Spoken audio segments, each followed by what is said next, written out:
Hello, welcome to CarCast+Edmunds podcast. I'm Matt, the moderator, Deandra, here with Alistair Weaver. How you doing? I'm very good, thanks, Matt. Yeah, happy Friday as we record Happy it. Friday. Yeah, as we record this on a Friday. Before we get started, let me tell you guys about Bet Online. Bet Online is your number one source for the NBA Finals and Stanley Cup playoffs this season. They have every stat, every matchup, even live odds and spreads while the games are being played. When the game's over, head on over to our online casino and get in on a game of blackjack or poker or unwind with over 150 different slot games. So just head to the website today to get in on the action. Use promo code BELIEVE for 50% welcome bonus off your first deposit. It's BLEAV for your 50% welcome bonus. Bet online, the game starts here. Did you see the buzz about Willow Springs Raceway is for sale? Yeah, I'm actually going up there in a couple of weeks' time to drive a fast Audi, because we've hired the streets of Willow, which is used by tons of manufacturers, tons of people like media like us, which is a really fun little circuit. And then there's Big Willow, which is obviously the famous racetrack. Yeah, I saw it for sale. I was like, oh, You could should we? bring your offers. This wouldn't be a bad little investment for Edmunds. That would be quite a cool. Yeah, I was thinking like, do we use this as a could we turn this into our test track? It would be I it mean, would be there's still great a fun. business to run, so this is an interesting That's the tricky bit. If it was just like a proposition. test Yeah. track, but there's like the whole business of running a raceway. But it's like the childish fantasy, isn't it? What do you want to do? I want to buy a racetrack. Maybe you Yeah. could turn it into kind of like a thermal. If you're not, I mean, when was the last time you were at Willow Springs, Matt? You know, it's been a minute. I don't remember. Maybe it's been 2, 3 years now. Yeah, it's old school. Oh Like if you yeah. go to somewhere like Thermal in Palm Springs, which is very much set up as kind of an experience for wealthy people, it's all very swish restaurants. Willow is none of that. It's a proper old school circuit near Lancaster. If you're not familiar with Southern California, it's like 2 hours drive from LA, but out into the desert. Yeah. There's not a lot there. There's not a lot of posh hotels. There's not a lot of what you might call infrastructure to support, people turning up with exotic cars. It's super characterful though. It's super picturesque. It is a daunting circuit. Like the final corner becoming before the main straightaway where the pits are. I mean, you just go on YouTube in some prodigious accidents. It's a proper old school, not massively safe, very fast track. And we're looking Um, at like the aerial photos, and it's just dirt. And someone who buys this and wants to keep the business, there are some interesting things you can do without doing this huge redevelopment and turning it into thermal and putting condos out there. Like you could do something with this, certainly with the infield of Big Willow. Those other tracks like Laguna Seca, they have a bridge so you can get to the infield, like doing something like that. And uh you maybe planting a couple of trees. It's just all brown. It's just so much brown. and just the cafes and the whole garages. It's real. If you want to go and get, I think they used a lot of it for filming Ford versus Ferrari, the Yeah. Matt Damon movie. And it pops up in loads of OEM stuff and everything else because it's very neutral. It's just like a desert backdrop, so it could almost be anywhere. It's, I mean, I love going up there because it's like, hey, I've got it. You can rent it for not all the streets of Willow for not that much money, and then it's like, hey, we've got a private racetrack to go and play. So a lot of our Yeah. videos, I'm thinking like ZR1 against 911 GT3, things like that, we shot up there. And I'm heading out there for an Audi event in a couple of weeks' time. It's great, and it's also 2 hours from LA. So if you were going to buy it, then and you've got some millions because that's what it would take to spend. Then I think there's a huge opportunity here. Personally, I'm a little bit sad because it's been kind of attainable for people like us to go and rent Yeah. for a day. And if somebody does buy it and turn it into kind of glitz and glamour, that's probably going to hike the price up. I But mean, yeah, I, I agree with that. So I think you can do some repairs, you can do some landscaping, you can do a few things, you can invest into it, and then just moderately increase the rental prices to help offset some of that and over time. Like I don't know enough about the track and some of its issues, but when I say the track, there are 7 different tracks at Willow Springs, and people mostly think of Big Willow and Streets of Willow, but everything that they have there, there's quite a bit, and there's the racing school, and there's a couple of other things. So I If memory serves me, Matt, I think Nigel Mansell in a Lotus F1 car in the early 80s or something had the lap record, and I think maybe an Indy car, it might be Michael Andretti. We could probably look it up. But I remember just thinking it must have been absolutely. I mean, Mansell was a man with like. I was trying to think of the appropriate expression for a podcast. Man, it was an enormous courage, yeah, and Ferrari, the Italians called him Il Leone, but to drive an F1 car around there, that's proper. That's like 60s style, F1. That's proper hardcore. Yeah, very atmospheric, very cool place. It's a bit like I was like thinking about it when I heard it was a sale last night. It's a bit like that kind of like teenage fancy. Could I go and buy a race circuit, and what could we do with it? I don't know, yeah. mate. We need somebody with a few million knocking around that we could go and live the dream. But it's also it's out near Lancaster, and it is hot out there. It's hot out there. I mean, it's either hot out there or really cold. I've been up there when I've And been in windy, and it has that and windy as hell. Yeah, And because there's no landscaping, there's just dirt. Tumbleweed And like everywhere. sandblasting your car. I was out there with LFAs, and we had to hide inside, and they were like, hide the cars on the side of the building. It just felt like you were standing in the movie Dune. Like it was just nuts. I've been up there when it's been like -50 and you're in like full polar gear. And I've also been up there when it's been like 150 and every time you step outside you get fried. So it's There is a little airport nearby, and I didn't even remember that it was there, but I I was invited to like a track day with a bunch of people, and the press car I was driving at the time was an Alfa Romeo Stelvio Quattrofolio. So I think yeah, that's the SUV, right? So that's the fast SUV. That's that's the fast performance SUV. And I thought it would be kind of fun. You know who put it together was a friend of mine who's a stunt driver who did Baby Driver and a lot of the John Wick stuff, and he invited a bunch of friends, rented the track. We all chipped in a couple of bucks and went up there, and I was like, we should invite Tanner to come out, and I was like, yeah, and we'll shoot some video, we'll get some content with the Alfa Romeo, Tanner Faust, yeah, Tanner Faust, and I was like, Tanner, you don't even need a car, because he was like, can I just fly? It's like, I guess, where's there an airport? And there's a little airport. So he flew his plane, and he has like a fold up electric bicycle that he threw in the passenger seat of his plane or whatever. And he just flew, unfolded his bike, scooted on over. We did a track day together, and he's like, all right, see ya. And just got back in his plane and flew home. It was worked out great. Way too cool for me. Yeah. And then he gets to show up and drive other people's cars.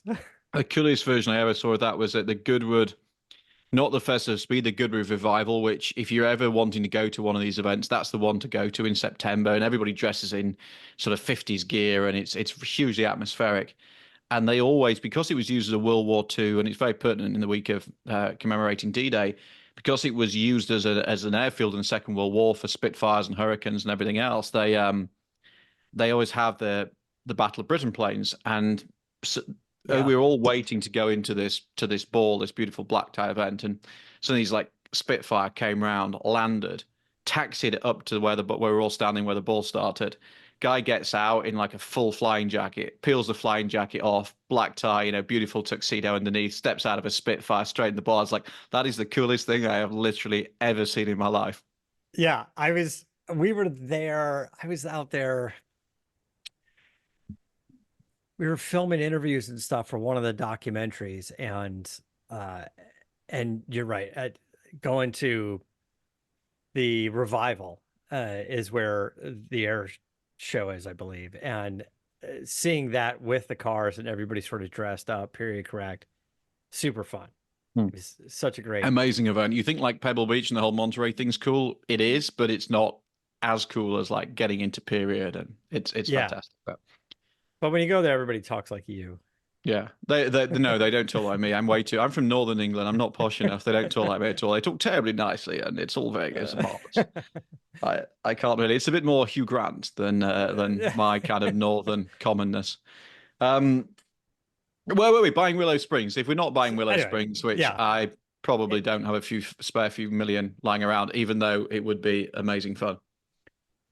We could just move our whole operation out there. We do, apart from the fact we'd all have to go and live in the middle of the desert, and that might be a recruitment issue. Yeah, that's the other issue is you buy this thing, you got to hire people to run it, and people who run it either have to do like a 2-hour commute or hour and a half commute, or have to end up living out in that area. But Lancaster's not. I mean, Lancaster's got its nice points, but it's yeah, it's a fun thing. I hope we get a chance to use it a bit more. Shifting gears a little bit, McLaren, a brand that I'm a fan of. I know you are as well. We've spoken highly about some of their cars, particularly the 720S. I haven't driven the 750S, but I imagine that's just a better version of the 720. But we're talking about a company that lost about $1 billion in 2023 due to slow sales and struggled to really make a profit on their supercars and hypercar series. I think is it supercar and hypercar, or is it? Yeah, that's the right way around. Yeah, I think it is, right? It's super sports, basically. Yeah. Yeah. They've struggled a little bit financially to kind of make it all work, but I think they're turning out some pretty impressive product. But following in the footsteps of so many other car companies, in developing an SUV. It's something that the previous CEO of McLaren said they weren't really interested in doing, but the tides may be turning a little bit. Look at what Ferrari, Aston Martin, Lamborghini, Lotus now, an electric SUV, if you will. And SUV maybe a little broad because of a term, just because it's a 4-seater and kind of has that SUV sort of feel to it in size.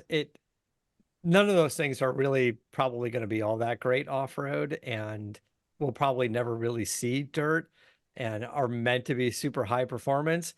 I don't know. McLaren is saying, sort of hinting at doing something similar, but they were having some fun with it. They were calling it a shared performance vehicle. You can bring one person in your McLaren currently as a guest. This would be shared to more than one guest.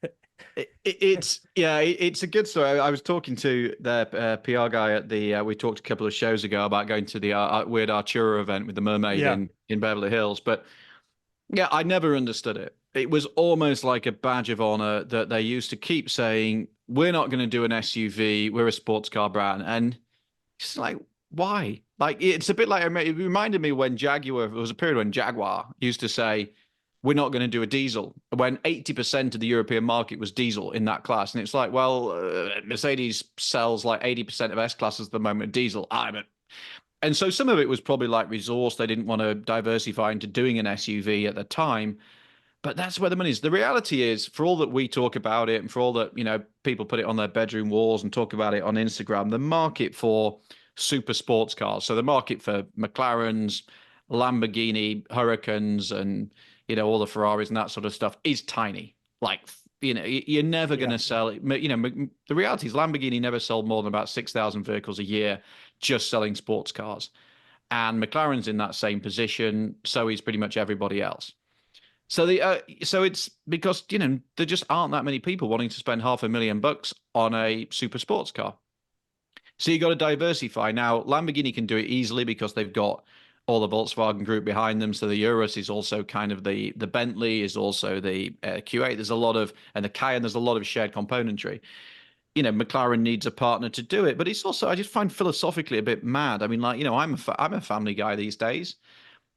I have a classic 911, but it barely gets used because the kids can't go in it. Whereas having something like that you could actually use and enjoy just makes a load of sense. And particularly in the US, where you drive big distances and, the roads are a bit crap and you want to go to, you want to go out to your race circuit and, if you want to go out and, go on a vacation for a weekend, it just makes a load of sense. So, yeah, I think if you want to take your volume from, say, 6,000 to 12,000 or something, look at what sells. It's the Urus that sells for Lamborghini. I'm sure the Ferrari Purisanga will do extremely, extremely well. It's the Bentayga that sells for Bentley. It's not the sedans or the coupes. So You know, and it's, Yeah. let's face it, it's not done the Porsche brand any harm. You know, Porsche by sales volume is an SUV brand, but you know, they've always run the argument that the SUVs allow us to do 911s and GT3s and all the rest of it. So fair enough. I got no issue with it. And I find some of the kind of nonsense around, oh, they're, you know, ruining the brand. It's just ridiculous. Build I a mean, car that, it's dead simple. Build a car that people want, that people can use, and your company will be more successful than building a bunch of cars that actually nobody really wants to buy. and they would have to partner up with somebody to make this happen. And I'm trying to figure out sort of the fit for a McLaren and what sort of SUV or sedan or sort of hybrid type of vehicle and who would be a good partner for that. And I don't know, maybe something like BMW, like BMW's XM. Yeah, if you make a pretty XM, you're onto a winner. Um, it's Yeah. not that difficult to improve on the aesthetics, but yeah, I mean, it's the platform. It's. I mean, BMW. You know, we're about to talk about a vehicle that has a BMW engine, but BMW has been, you know, making its engines available to everybody from kind of Morgan to SUV to off-road brands. But it's the platform, it's the underpinnings that you need, and we've seen, you know, Aston Martin doing deals with Lucid, sorry, which gives you access to both the platforms and a lot of the EV technology.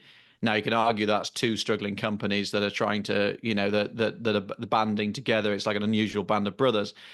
But yeah, they looking for some sort of strategic partnership, and McLaren was consolidated. All the shareholders were basically bought out, so it's now owned by Bahrainis or Qataris, or it's so they've now in one ownership, and that makes it a lot easier to make the decision. So it's been no secret that McLaren's looking for some sort of partnership with a much bigger brand, and then they've got access to more technology. So it's exciting.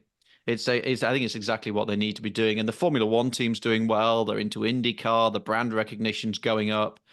So, you know, it's not a bad place to be, but you're never going to run a, it's so difficult to run a profitable company selling, you know, 6,000 sports cars a year. Unless you're like unless you're like a singer or something like that, which is then taking something else and modifying it, it's super difficult, really difficult. Yeah, and I wonder if if this is going to help Lotus as well, and is their vehicle going to be successful, or is it going to end up being a cash cow for them? Because Lotus doesn't really have much of a uh I mean, I would guess that they have kind of a flagship car now, and they have the Amira, which is kind of the bread and butter of what they're trying to, as far as volume, is what they're Well, the trying to Amiras, move. But yeah, I mean, they're in a different place because they're owned by Geely, which is also Volvo, Polestar, you know, so they're now part of a bigger, much bigger group, which of course McLaren isn't. So Lotus, you know, Lotus is in a strange place. It has so much kind of brand equity from a bit like Alfa Romeo. It goes way back to all the Formula One. I don't know how much of it plays out in the US in the same way, but you know, it's always had this feeling that if you just get the right owners for Lotus and the right investment, then away you go. And now it's effectively Chinese owned, partnering with Volvo and Polestar and everybody else. So they've got to, you know, as long as they keep investing and as long as they can actually turn it into a viable company, then, you know, it's potentially a really interesting time for Lotus. Very different position to McLaren in that they're just not an independent anymore. So, you know, I then it's beholden to the mothership keeping investing. I wonder if the Lotus SUV being all electric was the right move, as opposed to some sort of hybrid technology. But like you're Yeah, saying, but when you're thinking about who owns them, then all electric probably makes more sense. But yeah, I you think kind of it was the sort of portfolio bit, wasn't it, that was trying to, you know, I think it was the portfolio bit that was really trying to, you know, that where they sit in the kind of the broader spectrum. So what does Polestar do? What does Volvo do? What do they yeah, do? that's exactly what I'm thinking. Is because they're It, so leaned in on electric that this probably makes the most sense as far as yeah. going into their parts bin and trying to find what's there. And then And you've got also, the Amira still, but the Amira is this, you know, is obviously not an EV. And I think it's such, I saw it in LA the other day, it's such a pretty car. But that is you know, that's a stepping stone for them. But yeah, and Lotus doesn't really have uh, an engine, like a big enough engine for an SUV. If you go all electric and use electric motors, but like I mean, you'd have to partner with, like we were saying, like with a BMW or an Audi or something, the way, Aston Martin did on their V8 with Mercedes or AMG, but they have their own 12. Ferrari has their own engine, but who are you going to pull from? Toyota? Well, they have done historically, but yeah.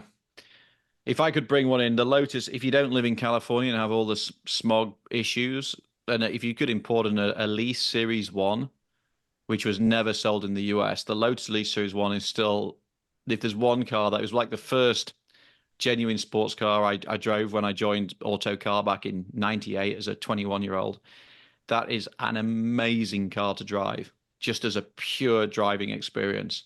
So if I imagine people are starting to import them into the US now, to obviously 25-year rule and everything else, but they're difficult to maintain because one little bump and trying to get, you end up replacing a whole clamshell, but they were a fabulous, fabulous car. Better in many ways than the Series 2, which was probably a better technical car, but was a little bit less pure because they were starting to appeal to a broader audience. But anyway, we digress. Big, Lotus is, my parents live near Lotus headquarters, and if you ever get the chance to go, there's a very kind of emotive place. Classic Team Lotus is there, and they've got all the Senna cars, and but it is right in the middle of nowhere. If you think about the UK and where it has the motorsport triangle, where all the Formula One teams are, Lotus is kind of like three hours to the east of that. So they've always struggled a little bit with the geography. So, but it's cool. Yeah, man, talk about a company that's kind of shifted its ownership and direction over the years. That poor company has been passed around all over the place and just been ups and downs and so many different thoughts and concept ideas, concept cars, vehicles. At one point, they're like, we're doing one vehicle. And at one point, we're like, we're doing 6 vehicles. And it never really panned out. They always Every just time sort of had one. Every time I used to go up there, it was you'd either turn up and there's like 1,000 people starting that day, or it was like you turn up there and there's 1,000 people leaving, like the roller coaster. And there was a period where they built something called the Vauxhall VX220, which was basically a spin-off the Elise. And Lotus built it for Vauxhall, which is Opel, part of GM at the time. And I got commissioned by a customer magazine. This is in the days when they still did custom magazines, pretty much don't these days. So anyway, could I go up to Lotus and talk to the workforce who are building by hand this wonderful Vauxhall Roadster? No problem. So I get there, drive out there, get there. It's like, yeah, you can't talk to anybody online. It's like, why can't I talk to anybody? Because we just announced 15% layoff, but nobody knows who yet. So morale is not quite where we want it. So I was like, right.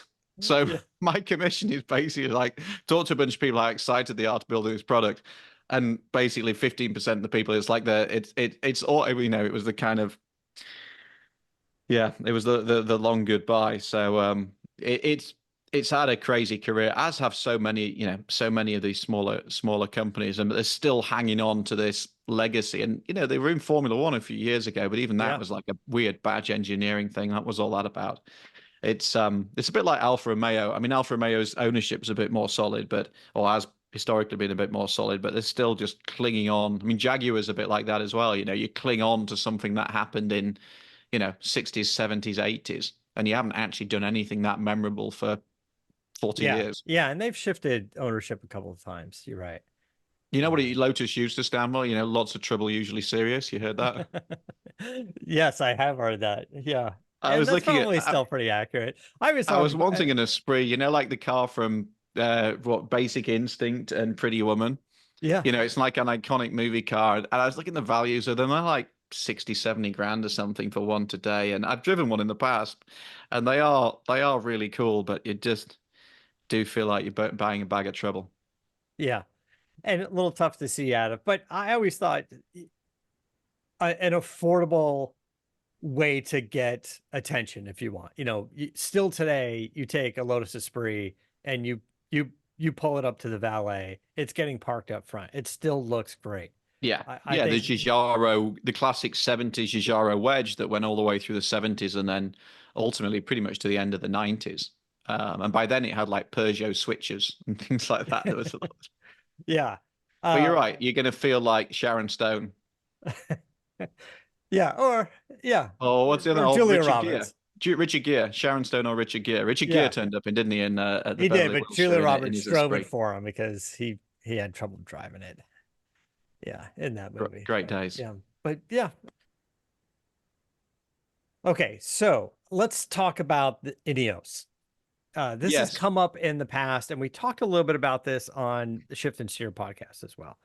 Uh, Ineos, I guess you can kind of give us the overview of what the story is here. So, because not a lot of people are familiar with Ineos out here, although they are starting to make more of a presence. I was just the at the Long Beach Grand Prix, like the weekend before the IndyCar race. I was there for drifting and stuff, and I was a guest of Ineos.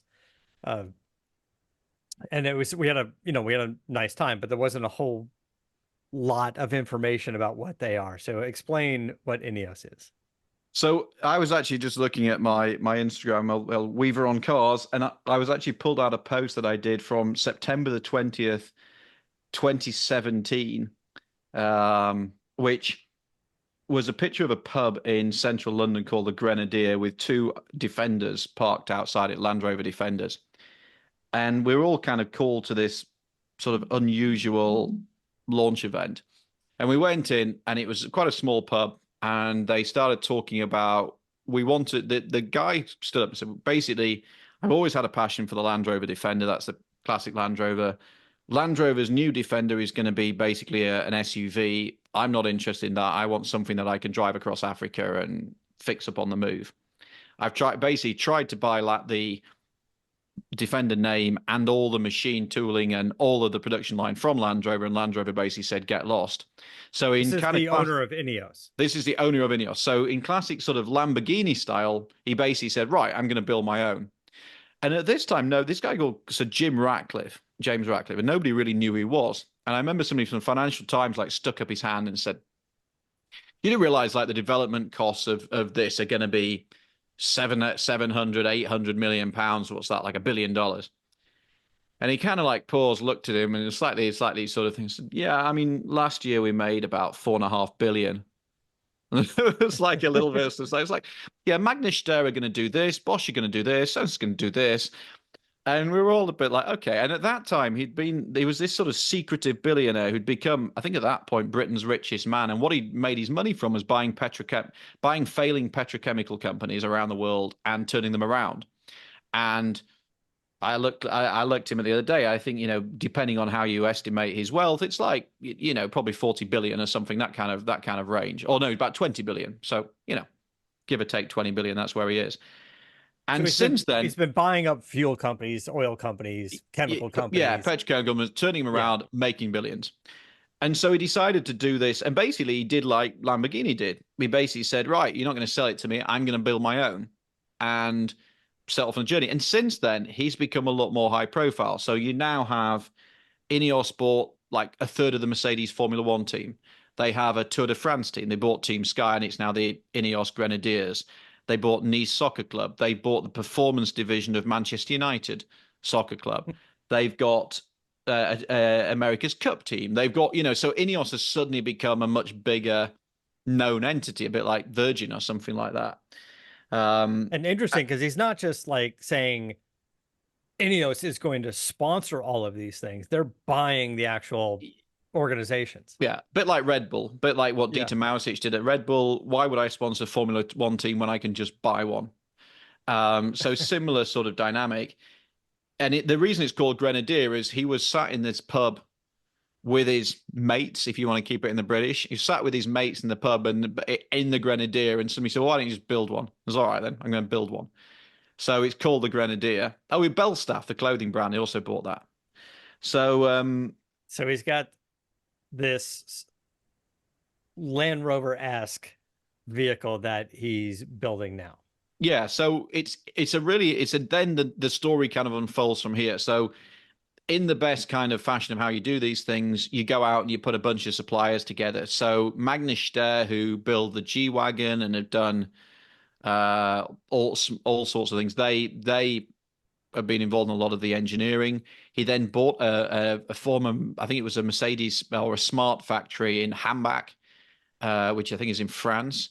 So there's a kind of, it's almost like a European consortium of German. So engines and transmissions are from BMW.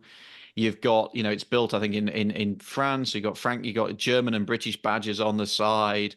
For a guy who was like very much pro-Brexit and getting Britain out of the European Union, this is like a great example of European collaboration. It looks a lot like a Defender, to the point where Land Rover actually tried to sue and were told to get lost.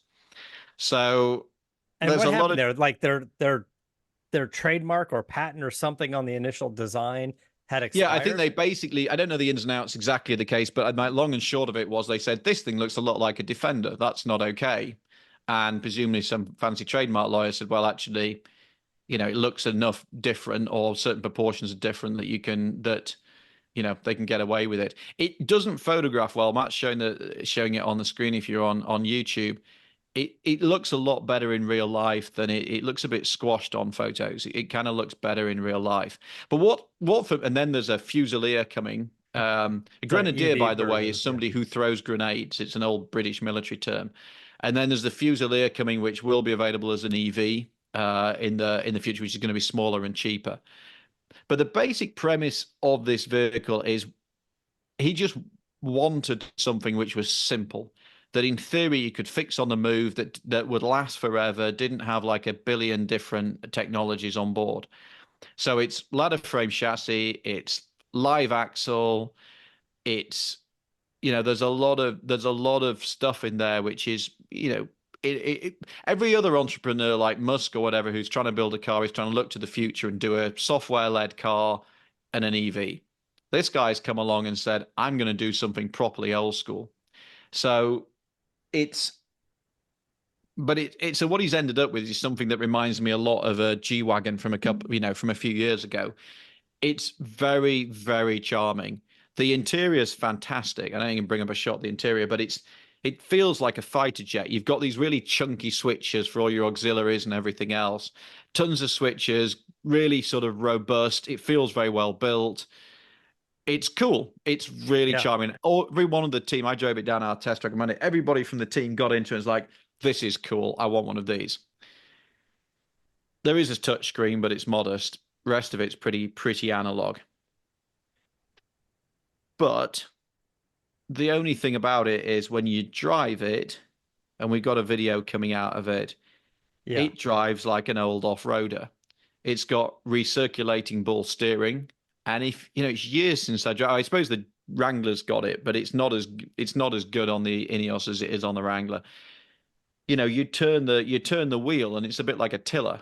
You kind of like turn it and then wait for something to happen. Then eventually the car makes a turn, and then it doesn't really do self-centering, so you have to wheel the lock off. So and then it rolls a lot, and partly due to the tires, but also construction. Our braking numbers were really not great in terms of how long it took to stop. I think it was like 160 feet or something. And getting some brake fade and stuff. So yeah, and getting repeated, it considerable was brake getting fade. worse each time. So there's a lot of stuff where you say, okay, it's old school.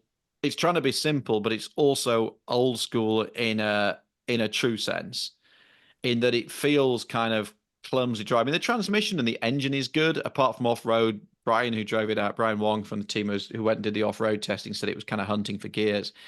So it's got this kind of weird mix of nice BMW powertrains, BMW gearboxes, really kind of cool interior detailing, but then the driving experience on the road at least is also very old school and a little bit disconcerting because you're so used to SUVs. And it's 80, the car we had was like 80 grand, so it's not cheap either. And a lot of me wanted one, and not just for like patriotic reasons. I kind of got into it and thought every day that I took the kids to school in this vehicle, it'd feel like a bit of an adventure. Like an old G-Wagon, you get into it and you feel like you're about to tackle the Himalayas. It's got that feel about it. But then I also reckon that over time, you just get a bit irritated by the fact that it's rocking and rolling and it's not relaxing to Well, drive. I I was taking a look at it and I was watching your video that's coming out soon.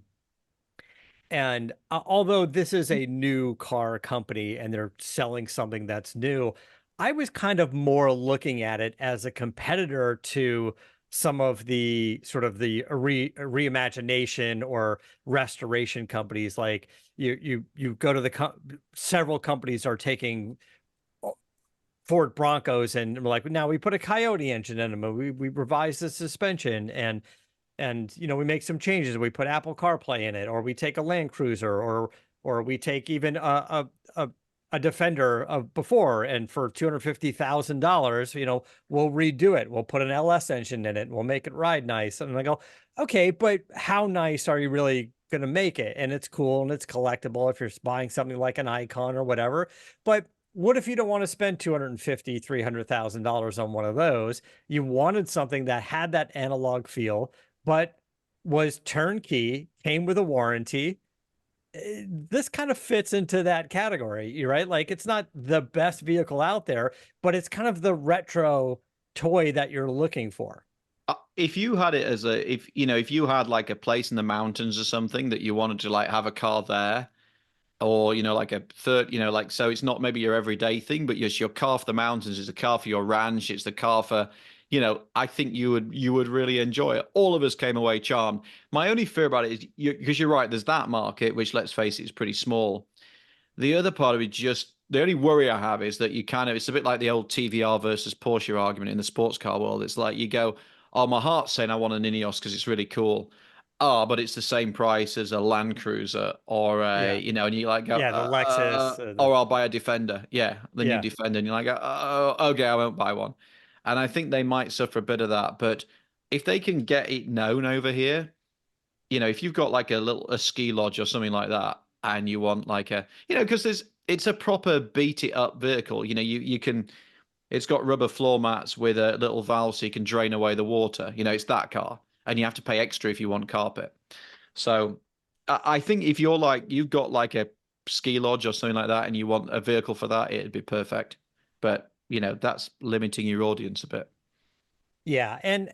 But it does have that cool factor. Like, if you had it on your ranch or whatever, or your big property, like, Goldberg could get one, right? On his, Yeah, it's got the cool factor, and it's more but it's cool enough luxurious. to bring it into the valet, or pick up the kids from school, or Oh, totally. yeah, it's It's totally fun for that. and the interior is way nicer than something like a Bronco or a Jeep. It feels more market. It feels more solid. It feels, yeah, it's a proper thing. It'll be interesting to see what they do in the future as well, because they've got potentially a smaller vehicle coming, which I think will be a bit more kind of everyday. So be interesting to see what they do with that. But I had a conversation with one of their head of the US. It's probably going back a year or two, and I said, he's talking about hydrogen cars. Like, really? Hydrogen? Like, where's the infrastructure? And Ineos is the world's biggest provider of hydrogen. That's like, okay, I'll shut up. Yeah, of course, of course. Try to get them with a tricky question. But, they have some thought. What do you do with About infrastructure? Yeah, like, we literally make more hydrogen than anybody else. Okay. There you go. But you're right. When you guys tested this thing, there was just a few things that I felt like could be improved. Well, that I felt like could have been improved before they even put it out there. Like, why going with sort of this type of steering when they probably could have figured out a way to just do like a decent rack and pinion steering and some better braking and maybe a little bit more power. I mean, the engine that they're using, the BMW engine, I know they have it sort of tuned and configured for low end torque, but there's probably more potential in that engine than in how they're using it.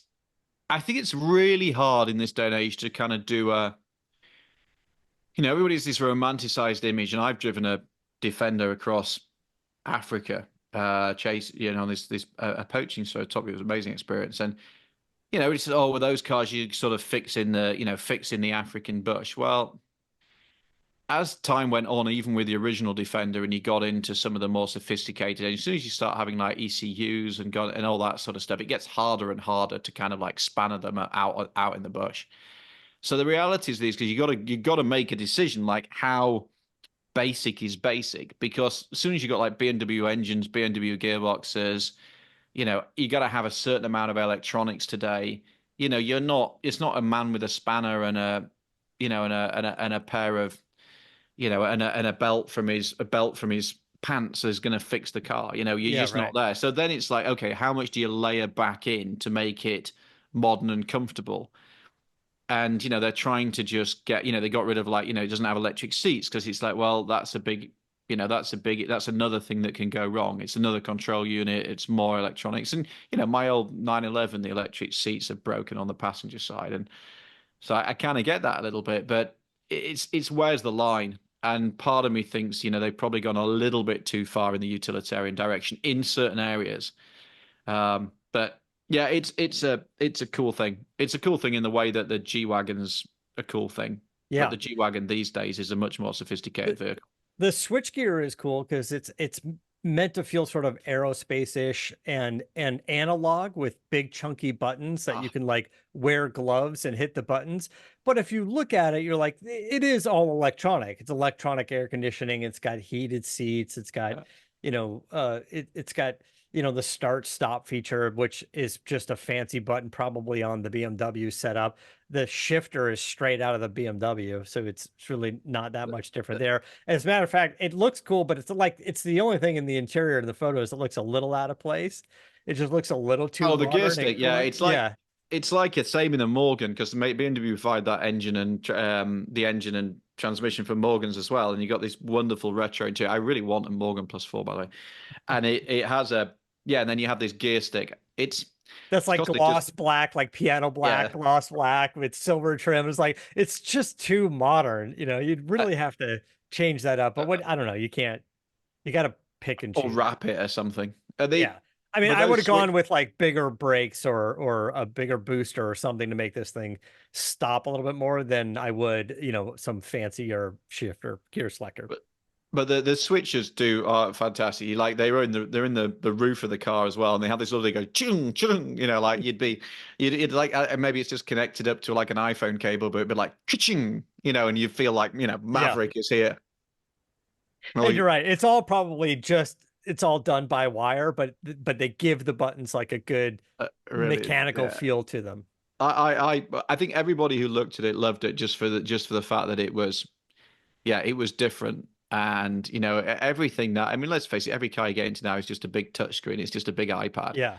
and everything's reductionist. This is the opposite. So it'll be interesting. They've got deep pockets, and we'll see how it progresses. They've got kind of big ambitions. A lot of ex Land Rover people involved in the business, so we will see. Buy an Ineos. It's cool. Yeah, it's cool, and I think in today I did think, would we, would my family want one, and would we drive around in it? And I just think it's a little bit in the way that it drives. It's just on that wrong side of utilitarian, where it just becomes a bit irritating as an everyday driver. Um, in the same way that sometimes a Wrangler and a Bronco can feel a little bit, like once you got Yeah. past the novelty, sometimes it's like, oh, I just want to, go along in It, peace. you look at it and you go, this would be a really fun vehicle to go off-road in Colorado. But what I don't want to do is drive from here to Colorado in it. So Yeah, I just want to be there with it. Have yeah, it which meet is me there. probably it's your Right. mountain house car. It's on your ranch at your cabin or Yeah, whatever in Colorado. it's cool, but it's old school. It's cool. Yeah, there's a lot to like about it. Before we wrap up, do you want to go over some of these changes of the Rivian? I think Yeah, we were going to get into this a little bit last week and we kind of ran out of time and we're kind of waiting for all of the details. But Rivian R1T and R1S has been going through some changes, not completely a major facelift, if you will, but some improvements. yeah, it's kind of a Ineos rival, isn't it? $80,000 SUV, but just coming at it from which goes off road. It's just coming at it from very different direction. So yeah, we went out and drove the new Rivian. R1T is obviously the truck. R1S is the SUV, which much to their CFO's angst, it's actually the SUV that sells, not the truck. There's more margin in the truck for sure. So they've updated the quad motor. So the quad motor has four, as it suggests, quad motor, four motors, and then they've introduced a tri-motor, so a three-motor version. And what I like about Rivian is they actually give you a choice. They're basically saying you can have two motors and this go this fast and have this much range, or you just keep adding motors and adding battery till you can spend another 20, 30 Yeah. grand and get something that goes a lot further. But to be clear, the dual motor, the 3 motor, and the 4 motor, it's all still all-wheel drive. You either get one on each axle, you get the 3 motor is 2 in the rear, 1 in the front, and the quad motor is 1 on each wheel, but everything is still all-wheel drive. Yeah, so let's say if you start at the beginning, like the dual standard, you can't get like a single motor version. So you can either it starts with a if you look at the R1S, which is the SUV, the 3 row, you start off basically with a two motors, EPA range of 270. We haven't put it through the Edmunds EV range test yet. They're saying 0 to 16, 4.5 seconds, 530 horse. So like fine for 99% of people. But then if you want a bit more range, you can add a bit bigger battery, which takes it to 330. That adds an extra sort of $7,000 to the price. But then if you want to go really long way, they're claiming a range of over 400 miles, but then you're adding another 7K again. So basically what they're saying is just pay for the battery. If you want a bigger battery and a bit more power, then just choose the one that you want. Then you can go into a 3 motor version, which I think is two at the rear, one in the front. Yeah, that's or you can go into the car that Edmunds has that we've owned pretty much since from the beginning, which gets into quad motor. Actually, I think the quad, yeah, you keep going up and up. So I like the fact that they're saying, choose the vehicle according to your needs, and even the base model is probably enough for a lot of people, particularly if you're using it more of a kind of an urban environment. And they seem to have improved the areas where could the right Reese Counts and the team went and drove it.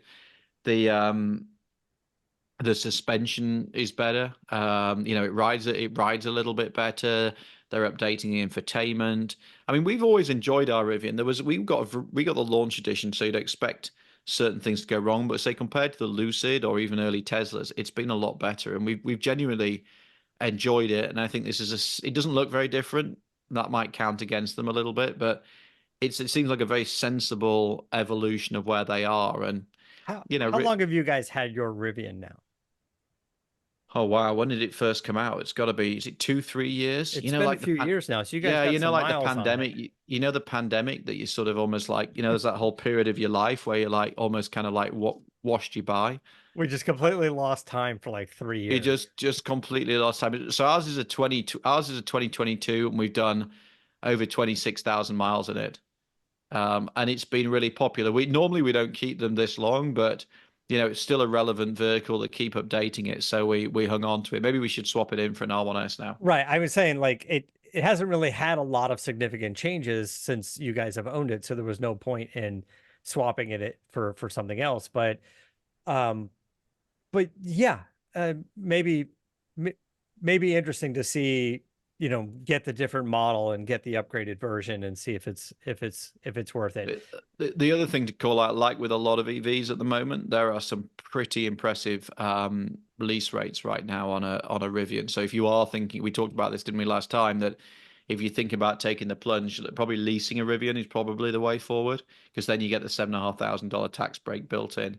And then you're starting to, look at somewhere in the 600. Yeah, a lot of money, but it's a more affordable way of doing it. And there are better deals on the trucks than there are on the SUV, because they're struggling to shift one. And probably if you're looking for the outgoing vehicle, which is still a good vehicle, you still get all the software updates, there's probably some good deals knocking around on that. So now, yeah, this new upgraded model, they did have to make some changes to the hardware to make it ride a little bit better. So although there have been software updates to make things better overall, its performance, its drivability, its comfort, but at some point you got to change the spring rates or recalibrate, the suspension tuning a little bit more. Yeah, that's right. I mean, and also what we're seeing with, range and charging technology and everything else, there comes a point where software only gets you so far, and you need to update, the hardware, the firmware, and everything else that goes with it. So yeah, software only gets you so far. It's like an iPhone, isn't it? You can keep doing the software and all the apps look the same, but the camera's not as good and the processor's not as fast and the battery doesn't last as long. It's that. Yeah. All right. All right, so we're gonna wrap things up. When do we get to see the Ineos video? When does that come out?